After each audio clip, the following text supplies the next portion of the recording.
Phone చేస్తే నేను చెప్తుండే వాళ్ళ పేరెంట్ ఫోన్ చేసిండు. నువ్వు అని ఎవరు చేసిన మరి చెప్పినా కదా. 2000 రూపాయలు పెద్ద లెక్క మాకు పేపర్ కట్ మేమన్నా లక్షలు అడుగుతలేను. లక్షలు అడిగితే నిజంగా కట్టిపోతలేరు. ఇప్పుడు తీసుకపోతాను 2000 నేను అడిగినాడు. ఎవరు అడిగినాట వేరే ఫీజు అయితే క్లియర్ అయిందా? ప్రిన్సిపాల్ గారు సంబంధం లేదు మిత్రమా.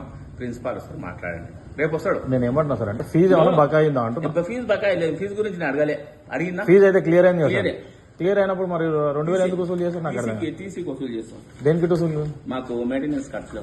మరి ఇప్పుడు అంటే వేరే దగ్గర చదువుకోనికే టీసీ అడిగినా ఏమన్నారు? 2000 అడుగుతున్నాడు. 1500 ఉన్నాయి తీసుకో అని అంటే 2000 కావాలంటున్నా. ఎన్ని గంటలకు వచ్చి అడిగినావు? నేను మార్నింగ్ 11కి వచ్చిన. 11కి ఏమన్నారు?